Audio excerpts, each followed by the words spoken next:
is the day that we've all been waiting for. We're going back to the water. It's not the same as the first time that we were here for 3.5 years. This time was way quicker, but still is very exciting, and we still need to run after a little list of jobs to do before the big time. It's the day we've been waiting for, but at the same time dreading, because we're going to say bye to good friends, and I don't know when we'll be back, if we'll be back. Either way, the boat is looking amazing. Like MP said, we have a few things to do, so let's get cracking, because there is no more procrastinating today. This afternoon is, that's it.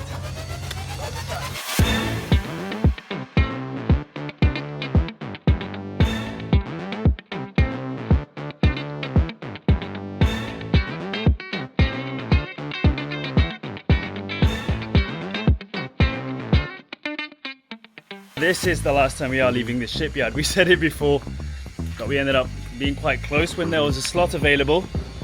However, this time we're going to be thousands of miles north, if not more, when we need to lift. So Zeka's over here. That's the crib that got dropped into the water yesterday. Okay, I just need to help him remove a pin. Poor one-armed Zeka.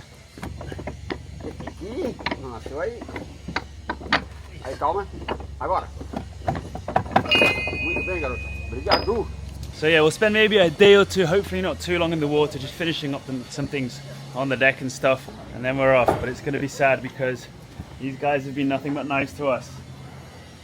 Every single person at the shipyard, in the road, all the shops. But hey, I guess it is what it is. You make friends and you move on, especially when you're living a sailing life or boat life. You tend, if you hang around too long, you're doing it wrong. But yeah, I'm going to make a little template bring to the shop as me and MP decide. Now we want 2 more anodes over here. This is bronze, this is a metal piece. So make a little template of the part. See if we can get anodes the same size.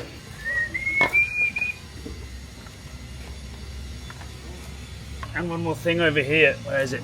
You can see we've opened a bit of our hull after all the anti-fouling. Can you believe it? As we were putting the first coats on, we saw that the anti-fouling wasn't sticking to the hull over here. Water was coming out for some reason, we have no idea. So we've got Thunderlake coming past in a bit, just to open it a bit more, see if it needs caulking. The last thing we want when we launch is the hole in the bottom of our boat.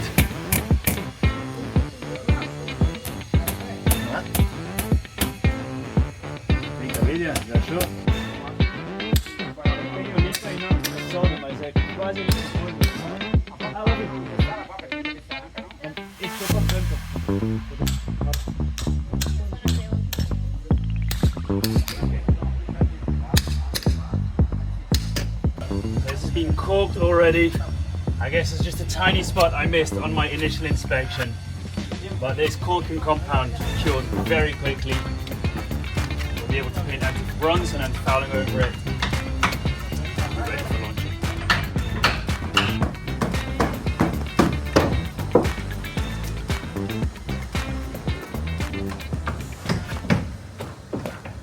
The day has only just started. The crib has been brought up to the back of our boat. MP's gone to the shop to get a couple of anodes. The hole by the stern has been fixed. The welders have already been over because they're like, we need to make the gooseneck, finish making the gooseneck for the boom of the self-tacking jib. So all I'm going to do is give this a quick grind and bring it over there. Productive, even though we've done everything already, there's still things being done every single minute. So let's get this going, and then I might have breakfast. That's a good idea.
That is the perfect size. We're gonna start rounding the edges later. We just need this size right here so we can bring it to welders so they can weld the glue and tack, or the tack and the, what's it called? The gooseneck onto.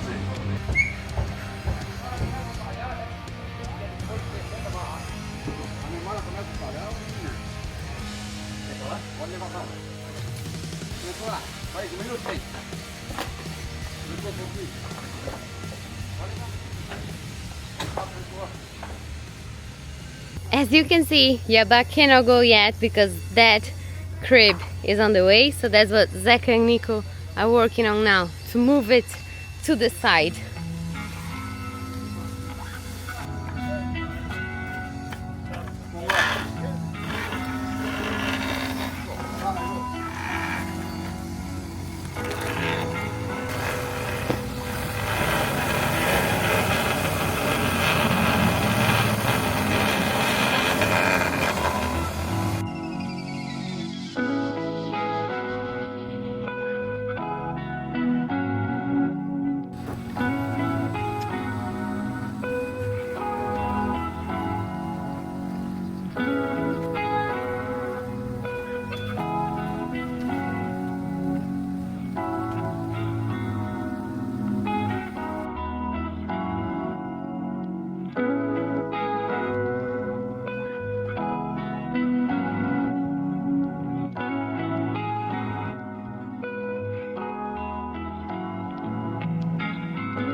Now let's check from above if this lip is free behind Yabá.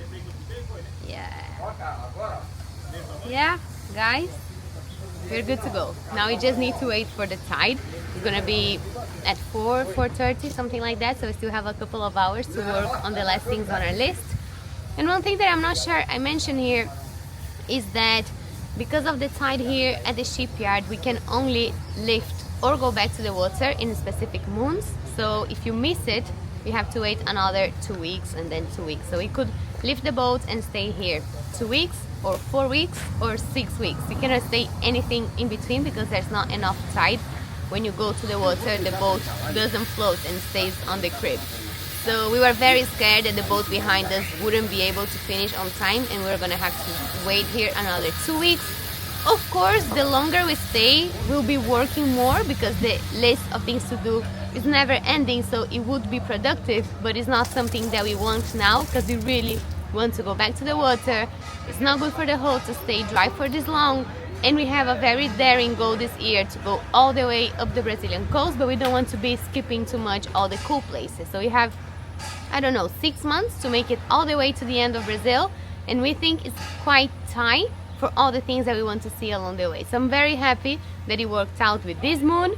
Today is actually the last day possible for this tide, so it's really, it was a very fine line between working or not working, but it worked. So today we'll be gone, and from tomorrow they cannot lift any other boat for another 2 weeks. So everything worked out perfectly. We're very excited, very relieved.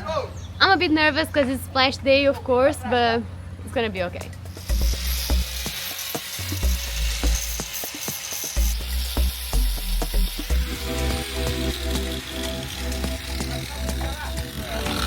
We're going to add a couple of anodes here. We also got the smallest ones we could find. We're going to have to drill here, falling back. These will go over here because this is bronze. We don't want that to get ruined either. There's here, 3/8 of an inch hole through the middle. Screwed nice and tight. One on top and one on the bottom. That's plenty, they're massive. Weld them in place. Got all the primers to make sure no metals are exposed. Let's go.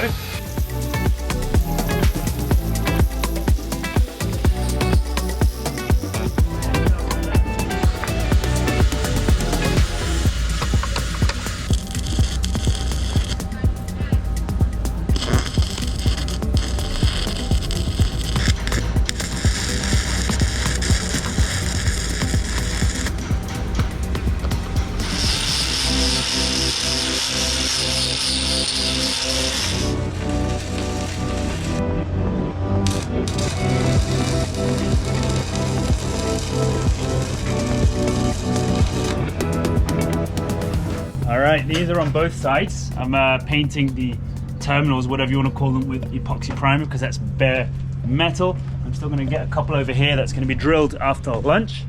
And now while I've got floppy disc out, I love saying that, disco flap, I'm just going to go over this grounding plate. Whether it's necessary or not, it's not going to make it worse, it can only be better.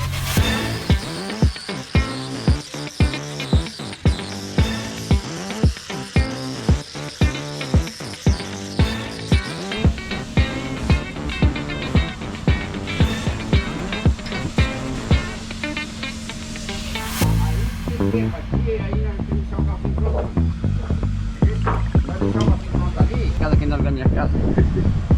Tem 4 cachorros aí, o pessoal também.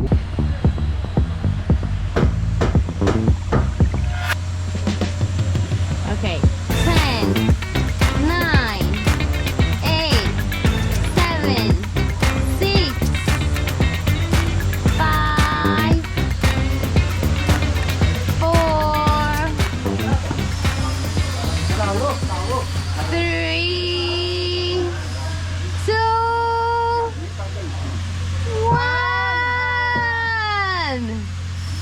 Yabá's ready. As if we're not too much on a deadline and P decides to just count down for me with my jobs.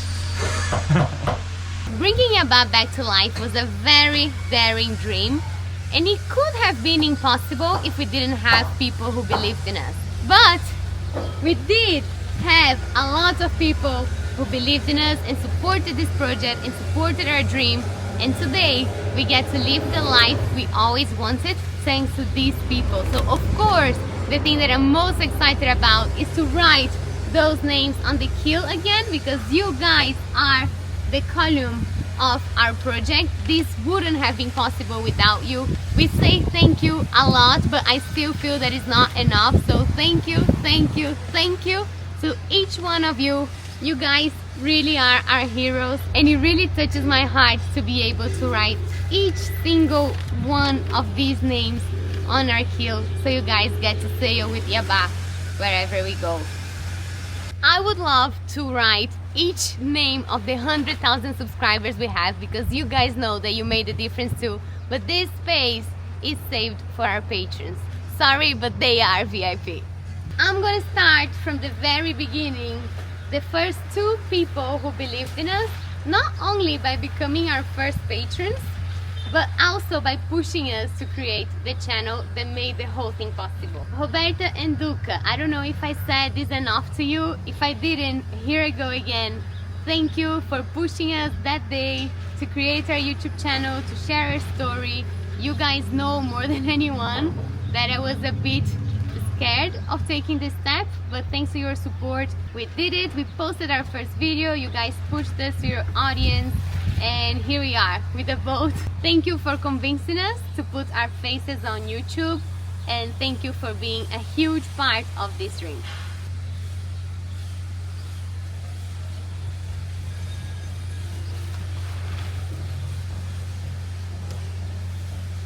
If you don't know them, Roberta and Duca and Baby Ollie are the ones behind the channel Odd Life Crafting, and right now they're building an aluminium sailboat, so you should definitely check that out. And I will continue, stop talking a bit and get to writing, because I am a very fortunate and privileged and lucky person that I have more than 200 names to write. I don't want to keep being cheesy, but it really takes a type of person to see a stranger and want to help. Like Roberta and Duca met us in person, they saw us at the shipyard and they suggested that we did this. From here onwards, these people didn't know us, they chose to trust us, they chose to believe us, and I don't know what we did to deserve it, and I don't know how to thank them for that, but I will forever be thankful.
you. Guys, I have no words for your generosity. Thank you, thank you, thank you so much. I'm loving that I get to write so many names and that their queue is so full that I almost ran out of space. Like, how lucky am I? Thank you so, so, so much. I'm so happy. I'm so happy.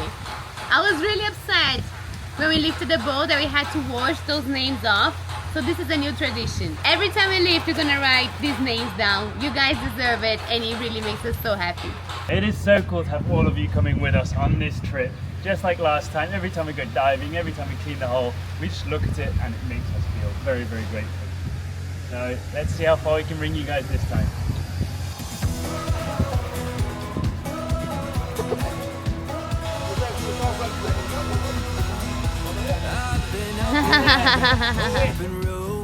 A million miles and I haven't Boa! racing the thunder. Worn out suitcase and an old guitar. Restless mind, I've got a rebel heart, call me a runner. Sometimes I wonder if I'll ever make it back to where I've been. I know my mama always said that if you lean on the ones that you love, you will find your way home. And even with a soul that's been out on the run, you will find your way home. And I'll be ready for you.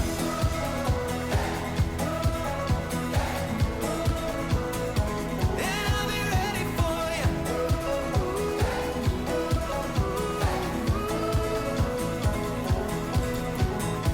In every town I'm searching for a sign, chasing shadows while I walk that line. I gotta wander in deeper waters, 'cause no, my soul won't rest till it's on its way to somewhere I know I can't. Okay, guys, it's happening. Happening. I'm very nervous. How are you? These no holes, engine goes on. 5, 4, 3, 2, 1, 0. Oh, go! Holy crap! That went so fast. Holy shit.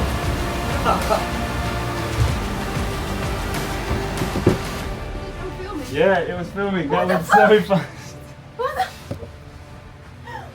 Oh, that was so fast. Now what? Now we just wait. They're going to pull us into water. Maluka is here. You guys have seen me wearing this loads. Art of Taj. This is the man from Sailing Catalpa, come to visit us in the magnificent Brazil. Yeah, it's been pretty good so far. First time he's on a real boat. My biggest disappointment today is that Ben told me that popping the champagne is just for the first time. And I was like, why not celebrate it that we are going to the water again? But he said that it would be very silly for me to pop a champagne today. Yeah, but did you buy one though? You didn't let me. So I would be silly and pop a champagne because I'm very happy to be back in the water. But I'm not gonna go through that embarrassment, don't worry. Yay! We're in the water! It's missing a champagne, isn't it?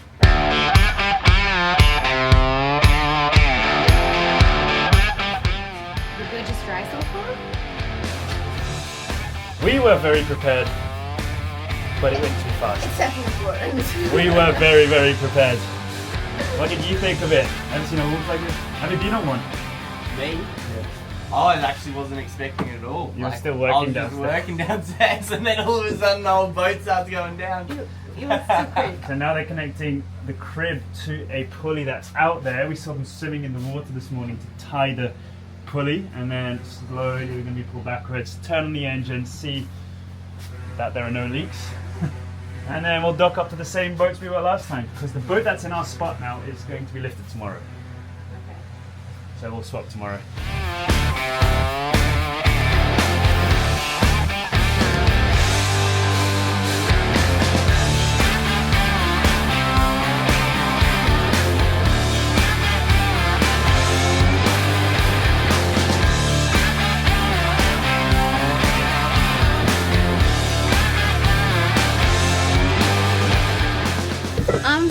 shocked. It all happened so fast.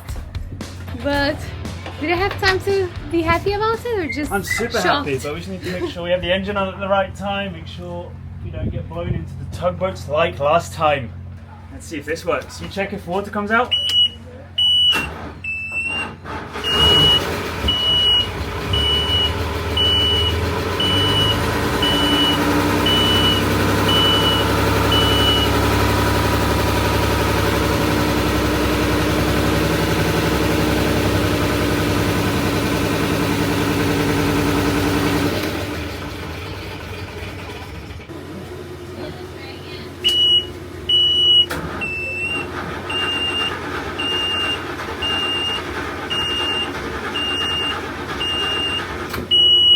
We were not expecting the mishap of the engine not going on. I think because we changed the filter, some air entered the system. So now we are tying ourselves to the dock until we fix it. There. It's alive. Nice. Let's see if there's water coming out.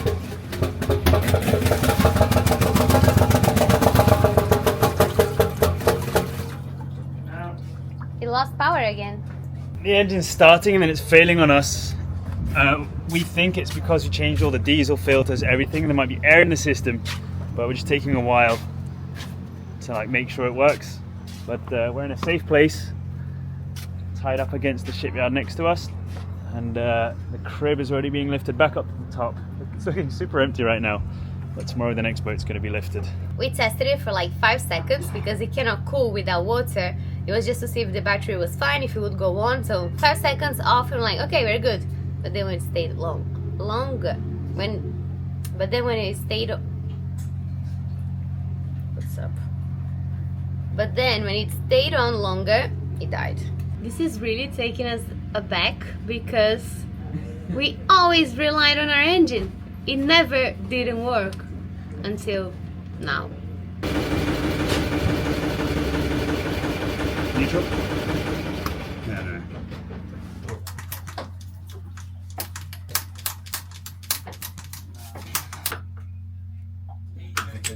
Still trying to bleed the engine. We've taken off one of these valves completely before we did get any diesel coming out. If the engine turns once, it should just spray diesel. Very quick.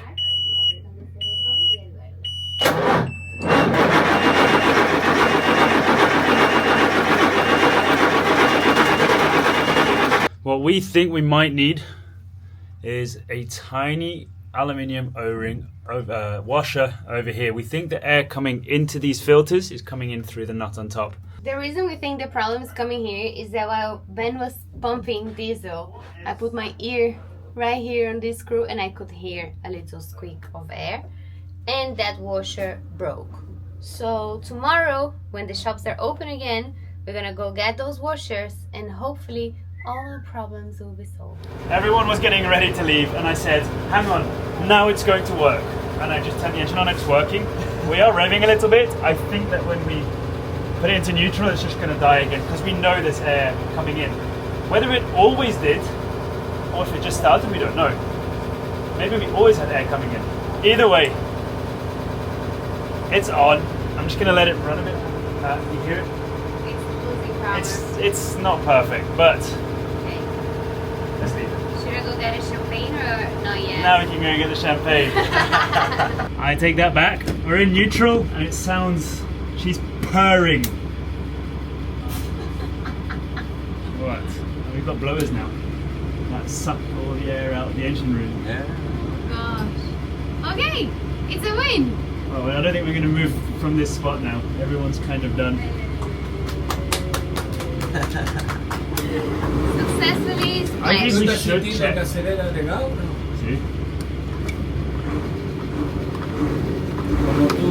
In the water?